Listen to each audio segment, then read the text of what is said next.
Thank you for joining me. I'm Palmer White Mims, and these are my stories. I hope you enjoy them, and if so, hit that like button, and please click the subscribe button. Don't forget to turn on your notifications, and you'll be notified when we drop a new story. Join us every Sunday, Wednesday, and Friday for new journeys.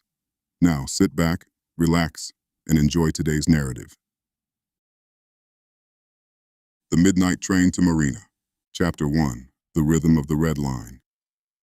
The Red Line isn't just a train, it's a circulatory system. If you stand still long enough on the platform at Ikea, you can feel the pulse of the city thumping through the soles of your shoes. It's a rhythmic, mechanical heartbeat that says, hustle, move, survive, repeat. My name is Jimi. In the hierarchy of Lagos, I am a ghost.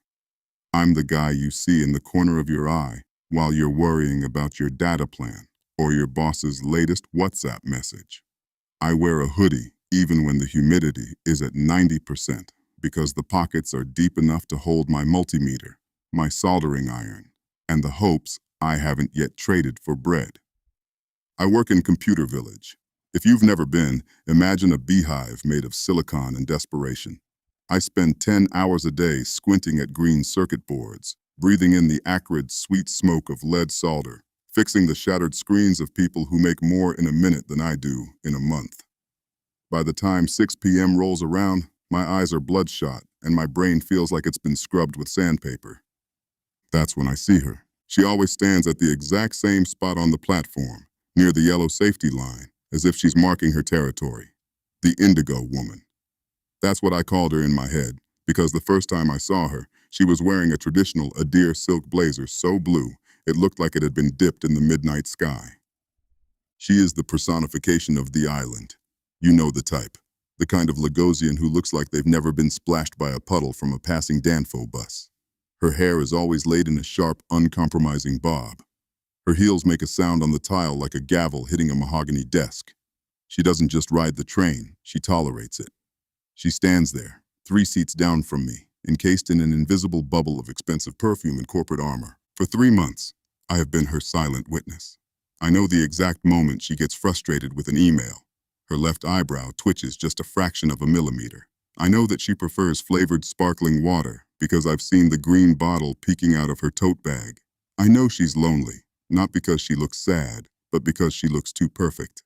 In Lagos, perfection is a wall you build to keep people from seeing how tired you are. We never spoke. Why would we? On the Red Line, there is an unwritten law. You do not break the silence of the commute. We are all just atoms bouncing off each other in a pressurized cabin, waiting for our stop so we can start the next version of the struggle. Chapter 2. The Sky Goes Dark. The Friday it happened started like any other. The sun was a white-hot coin in the sky, melting the asphalt of the city. By the time the sun began to dip, the sky turned a bruised purple, promising a rain that never came.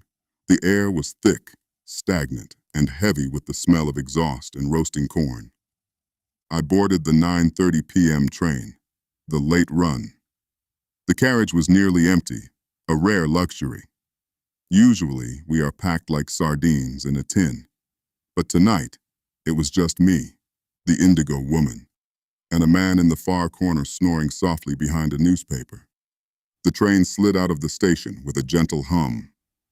The lights of the city blurred past the windows, the neon signs of bars, the flickering street lights, the glowing windows of apartment blocks where families were sitting down to dinner.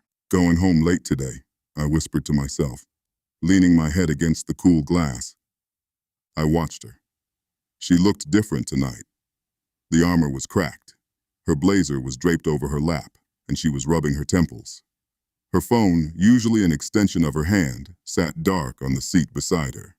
She looked like she had just lost a war. Then, the world ended, or at least it felt like it. A sound ripped through the air, a mechanical scream that vibrated in my very marrow. It was the sound of high-tension wires snapping, followed by a jolt so violent it threw me from my seat. The train didn't just stop, it seized. For a second, there was a terrifying shower of blue sparks outside the windows, illuminating the tunnel walls like a strobe light. Then, the silence hit. It was a vacuum-sealed, heavy silence that felt like it was pressing against my eardrums. Every light in the carriage went out. The emergency glow strips on the floor flickered for a heartbeat and then died, leaving us in a darkness so absolute it felt physical. Hello? It was her, the indigo woman.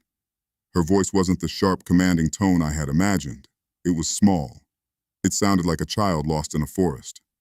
Don't move, I said. My voice sounded booming in the silence. Just stay where you are. I have a light. My hands shook as I fumbled for my backpack. In the dark, your senses play tricks on you.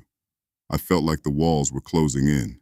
I finally found the heavy industrial flashlight I use for working under desks. I clicked it on. The beam cut through the darkness like a sword. It hit her first. She was huddled in her seat, her hands gripped so tight around her knees that her knuckles were white. Her eyes were wide, the pupils blown huge, reflecting the light. Are you okay? I asked, softening the beam so I wouldn't blind her. She took a ragged breath, trying to reclaim her composure. I think so. What happened? Did we hit something? Power failure, I said, trying to sound more confident than I felt. Or the grid collapsed. Again, the emergency brakes must have kicked in automatically. I stood up, the light bobbing as I moved. I looked toward the end of the carriage. The man with the newspaper was gone. He must have gotten off at the last stop without me noticing. It was just us. Two strangers, a mile of concrete above us, and a dead train. Chapter 3. The Weight of the Silence. 10 minutes passed, then 20. In the beginning, we both kept checking our phones. No service, she muttered, waving her iPhone in the air as if a few inches would connect her to a satellite. We're too deep, I said, sitting on the floor across from her. The red line cuts deep through the bedrock here. We're in a Faraday cage made of steel and earth. She finally put her phone down. The glow of the screen had been a comfort, and when it went dark, the reality of our situation settled in. The heat was starting to rise. Without the industrial-strength air conditioning, the carriage was turning into an oven. I'm Ify, she said suddenly. She reached out and smoothed her skirt, a reflex of habit. Jimi, I replied. Well, Jimi, she said, her voice regaining a bit of its edge. How long do you think we'll be stuck here? Surely they have a backup plan, a rescue team. I looked at the dark tunnel outside the window. This is Lagos, Ify. The backup plan usually involves waiting for a miracle. They'll have to manually override the track sensors before they can even send a trolley down here to find us. We could be here for a while. She let out a long, shaky exhale. I don't do well with a while. I have a schedule. I have a life that runs on 15-minute increments. Maybe that's the problem, I said, leaning my back against the hard plastic of the lower panels. The city doesn't care about your increments. The city does what it wants. She looked at me then, really looked at me, guided by the reflected light of my flashlight on the ceiling. You're very philosophical for a guy who spends his day fixing cracked screens. You've been watching me? I asked, a smirk tugging at my lips. It's a small train, Jimi, and you're the only person who wears a hoodie in March. I assumed you were either a genius or a madman. A bit of both, I laughed. You have to be to survive in Computer Village. For the next hour, we talked. It started as a defense mechanism, a way to keep the encroaching darkness at bay. But as the temperature rose and the air grew thin, the conversation shifted. When you think you might be trapped underground for the night, you stop caring about small talk. You start reaching for the truth. Chapter 4. The Heat of Two Worlds. The air in the carriage had transitioned from uncomfortable to oppressive. It was no longer just a lack of breeze. It was a physical presence, a humid ghost that sat on our chests and demanded we breathe more slowly. I watched a single bead of sweat track a path through the light dust on Ify's collarbone. She didn't wipe it away. She was staring at the beam of my flashlight, which I had propped up on the floor so it illuminated the ceiling, creating a soft, ethereal glow that made the metal interior look like the inside of a cathedral. Tell me about the first thing you ever fixed, she said. Her voice was lower now, raspy from the dry air. I leaned my head back, closing my eyes. I could almost smell the old, burnt-out electronics of my youth. A transistor radio, my grandfather's. It was an old Sony, encased in cracked leather that smelled like tobacco and rainy seasons. He used to listen to the BBC World Service on it every morning at 5 a.m. When it died, he looked like he'd lost a limb. I was 10. I didn't know anything about circuitry, but I knew that if I opened it, I might find the ghost inside. I laughed softly at the memory. I spent 3 days with a kitchen knife and a pair of sewing scissors. I found a wire that had corroded, just a tiny thread of copper that had turned green and snapped. I twisted it back together, wrapped it in a bit of rubber band, and clicked it shut. When the static burst into a voice talking about cricket scores in London, my grandfather looked at me like I was a god. That was the moment I realized that in Lagos, you don't need to be rich if you know how the world is put together. If you can fix what is broken, you have power. Ify shifted her weight, her silk skirt rustling like dry leaves. And you think I don't know how the world is put together? I think you know how the paper world is put together, I said, opening my eyes to look at her. You know contracts. You know the law. You know the version of Lagos that exists in air-conditioned boardrooms where the windows are tinted so dark you can't see the street. But that's not the real city, Ife. The real city is the woman selling roasted plantain under the bridge while the rain is pouring. The real city is the conductor hanging off the side of a yellow bus, screaming Yaba or Yingbo until his throat bleeds. Your Lagos is a simulation. Mine is the source code. She bristled, her corporate shadow flaring up for a moment. That's a very convenient narrative, Jimi. It's easy to romanticize the struggle when you're looking at it from the inside. But don't tell me my life is a simulation. Do you know what it takes for a woman to be a senior associate at a firm like mine? It's not just paper. It's a war of attrition. I have to be twice as fast, 3 times as prepared, and 10 times as cold as any man in that room. I haven't slept more than 5 hours a night since 2018. I've missed funerals, weddings, and my own birthdays, because if I blink, someone else will take my seat. She leaned forward, her face entering the direct path of the light. My Lagos isn't a simulation. It's a gauntlet. We're both running, Jimi. You're running from the bottom, and I'm running to stay at the top. But the ground is just as slippery for both of us. Chapter 5. The Geography of Longing. The debate hung in the air, thick and heavy, like the humidity. We were silent for a long time, the only sound being the distant, rhythmic drip-drip of condensation falling from the roof of the train onto the trackbed below. I wanted to be a poet, she whispered, breaking the silence so softly I thought I had imagined it. You said that earlier. Why didn't you? She smiled, a sad, crooked thing. Because poetry doesn't buy a house in Lekki. Poetry doesn't pay for your mother's heart medication. In my family, success was the only acceptable form of rebellion. My father grew up in a room with 6 brothers in Mushin. He fought his way out, clawing through the dirt until he reached the glass towers.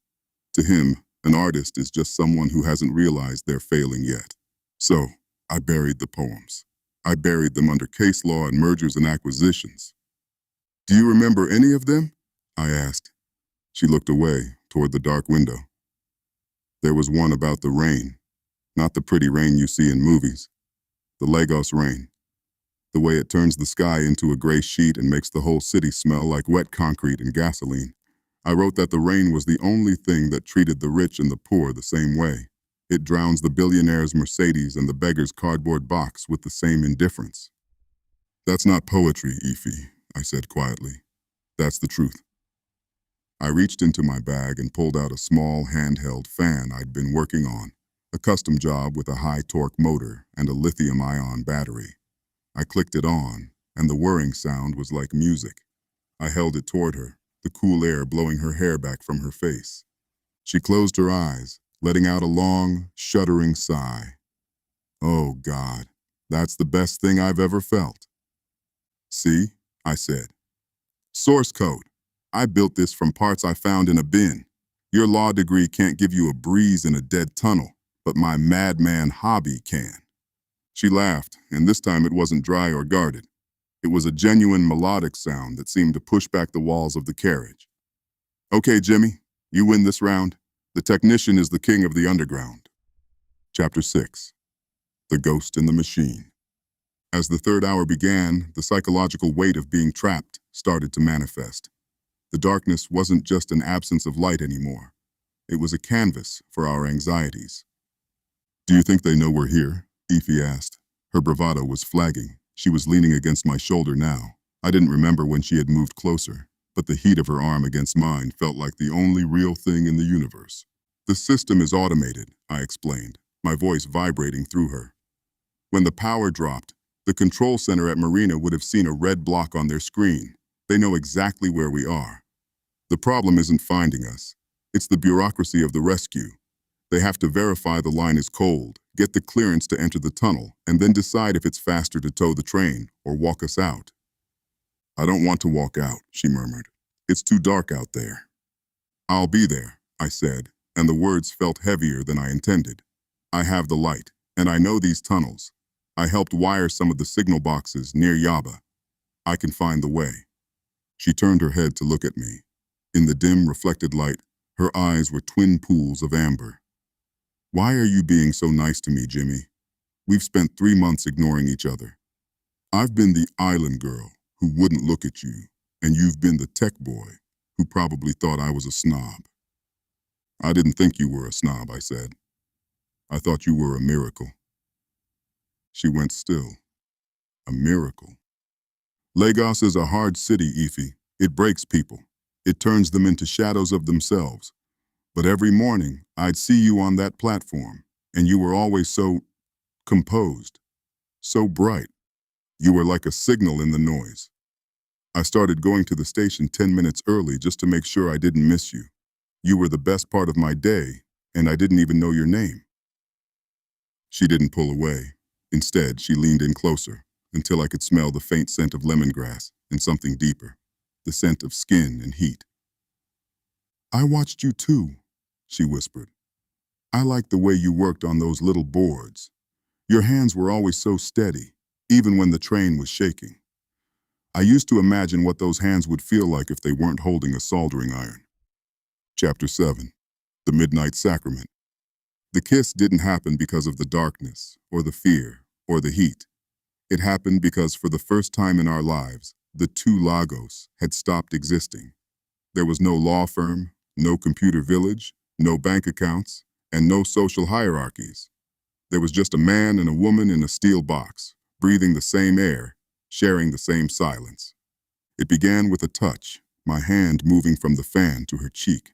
Her skin was fever hot, damp with sweat, but she felt like silk. She leaned into my palm, her eyes closing. "Jimi," she breathed. When I kissed her, the world outside, the city, the traffic, the millions of people, the noise, all of it vanished. There was only the taste of her, a mix of salt and desperation, and something that felt like a long overdue home. It was a slow, tentative exploration, a question asked in the dark that finally got an answer. We stayed like that for a long time, tangled together on the floor of the Red Line. We talked in whispers about things we'd never told anyone, our secret shames, our smallest dreams. I told her about the time I almost gave up and moved back to the village. She told me about the night she sat in her high-rise apartment and considered throwing her phone off the balcony just to see if the silence would feel like freedom. We weren't strangers anymore. We were two people who had found each other in the only place where the city couldn't reach us. Chapter 8. The Return of the World. The light didn't return with a whisper, it returned with a shout. The overhead LEDs flickered with a violent surgical blue. The intercom gave a screeching feedback loop that made us jump apart, our hearts racing. "Attention. Power has been restored. Please remain seated as we move toward the nearest station." The hum of the air conditioning began, a low, mechanical growl that started to suck the intimacy out of the air. The indigo woman looked down at her wrinkled skirt, her hand moving automatically to fix her hair. The tech boy pulled his hoodie back over his head, shielding himself from the sudden glare. We looked at each other as the train began to crawl forward. The magic was leaking out of the carriage, replaced by the reality of the 1 a.m. commute. "What happens now?" I asked. My voice felt thin, reclaimed by the city. Ify looked at the business card in her hand, the one she'd eventually give me. She looked at the door, then back at me. Her eyes were still the same amber pools I'd seen in the dark, but the shark was trying to swim back into them. "Now," she said, her voice regaining its structured rhythm, "we see if we can survive the light." Chapter 9. The Midnight Walk Through the City of Ghosts. The doors of the Red Line hissed open at the Marina station with a sound like a tired giant exhaling. The air that rushed in wasn't the sterile, chilled breath of the train's restored AC. It was the real Lagos, thick, smelling of the lagoon, salty air, and the distant charred scent of suya fires that had long since burned down to embers. We stepped out onto the platform, and for a moment, the transition was paralyzing. The station was a cathedral of empty tile and fluorescent hum. In the dark of the tunnel, the world had felt small enough to hold. Now, under the harsh, unflattering lights of the concourse, the reality of who we were began to settle back into our bones. Ify walked slightly ahead of me, her heels clicking with a hollow resonance that echoed off the high ceilings. She looked different. The sweat had dried, leaving her skin with a matte finish, and she had somehow managed to smooth her blazer so that the island girl was back, at least on the surface. But she kept looking back at me over her shoulder, her eyes searching for the Jimi she had held in the dark. "It's too late for a taxi," she said as we reached the turnstiles. "The drivers won't come out this far into the Marina Loop at 1:30 a.m. unless they're looking for trouble." "I have my bike," I said, gesturing toward the secure rack where my beat-up modified Yamaha was chained. It looked like a skeleton of a machine, stripped of its fairings to make it lighter, the engine block exposed like a rib cage. "It's not a Mercedes, Ify. You'll get wind in your hair and grease on your skirt." She looked at the bike, then at the empty, daunting stretch of the Marina waterfront. The city at this hour was beautiful in a terrifying way. The skyscrapers of the banking district loomed like black monoliths against a sky that never quite got dark, glowing with a hazy, orange light reflected from the street lamps. "I think I've had enough of perfect for one night," she said, stepping toward me. I unlocked the bike, the heavy chain clinking against the frame. I handed her my spare helmet, a scratched, matte black thing that smelled faintly of the rain. She put it on, the visor snapping down over her designer makeup, and she climbed onto the back. When her arms wrapped around my waist, she didn't just hold on. She clung to me, her forehead resting against the space between my shoulder blades. We roared out of the station and onto the open road. Chapter 10. The Bridge and the Abyss. Driving through Lagos at 2 a.m. is like flying through a dream. The third mainland bridge was an endless ribbon of asphalt stretching across the black glass of the lagoon. There was no traffic, no shouting, no chaos, just the scream of the engine and the warm wind whipping past us. To our left, the lights of the city flickered like fallen stars. To our right, the water was a deep, silent abyss. I took the long way. I wanted to show her my Lagos, the one she only saw from the window of a moving train. We drifted through the back streets of Ifeoma, where the old colonial houses stood like crumbling ghosts, draped in bougainvillea that looked silver in the moonlight. We passed the sleeping markets, where the wooden stalls were covered in blue tarps, looking like a graveyard of giant insects. I felt Ify's grip tighten as we passed a group of area boys, sitting around a fire in a discarded oil drum. They didn't move, they just watched us go by, their eyes reflecting the flames. In the daylight, this was a place of noise and confrontation. At night, it was a place of heavy, watchful peace. We stopped at the edge of the lagoon, near a jetty, where the wooden fishing boats were tied up, bobbing gently in the wake of a distant ship. I killed the engine, and the silence that followed was even deeper than the silence in the tunnel. She climbed off the bike and took off the helmet, her hair a wild, beautiful mess.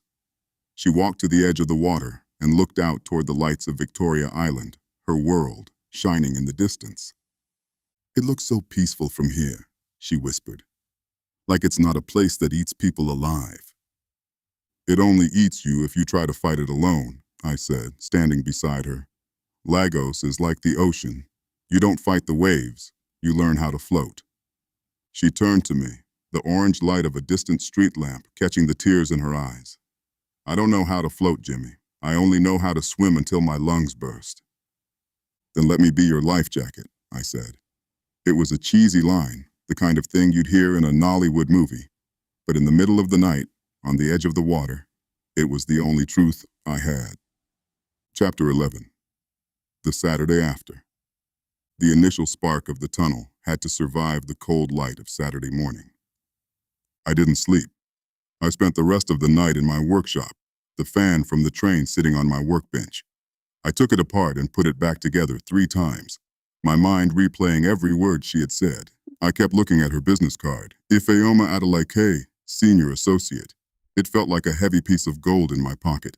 At 11 a.m., the heat was back with a vengeance. The city was screaming again, generators roaring, horns blaring, the air thick with the smell of frying akara and exhaust.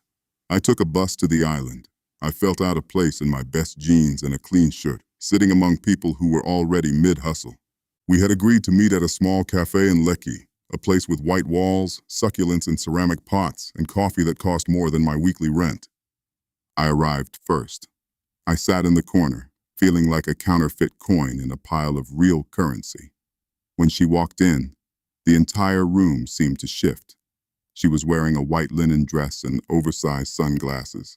She looked like $1 million. She looked like the woman who would never, ever be trapped in a dark train with a guy like me. She sat down, and for the first minute, we were strangers again. The 2 Lagos had reasserted themselves. "Hi," she said, her voice tight. "Hi," I replied. "I didn't think you'd come," she said, looking at her coffee as if it held the secrets to the universe. "I gave you my word. In the tunnel, remember?" She winced slightly at the mention of the tunnel. "Jimi, yesterday was an anomaly. People aren't themselves when they think they're going to die in a hole. Is that what you think happened?" I felt a cold knot form in my stomach. "You think it was just the adrenaline?" She looked up, and I saw the struggle in her eyes. The shark was fighting the poet. I don't know what it was. All I know is that when I woke up this morning, I had 12 missed calls from my father, 34 emails from the London office, and a wedding planner asking me about flower arrangements for a marriage I don't want. The world didn't stop because our train did. "So what?" I asked, leaning forward. "We just go back to being 6 p.m. ghosts? We go back to looking at each other's reflections in the window and pretending we don't know the taste of each other's skin?" The cafe was full of people. People on laptops, people gossiping, people making deals. We were a small island of high drama in a sea of mundane commerce. "I don't want to go back," she whispered, her hand trembling as she reached across the table. "But I don't know how to go forward. My life is a track, Jimi. Just like that train. I've been on it since I was 5 years old.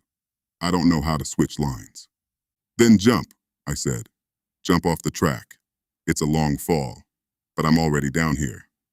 I'll catch you." Chapter 12. The New Frequency. The final movement of our story didn't happen in a cafe or a train. It happened over the next 3 months. It was a slow, agonizing process of dismantling our lives to build something new. I started teaching Ify how to ride the bike. We'd go out to the Tarkwa Bay at sunset, where the only sound was the waves and the distant hum of the shipping port. She taught me about the law, not the boring contracts, but the way words could be used as a shield for people who had nothing. She didn't quit her job, but she stopped letting the job own her soul.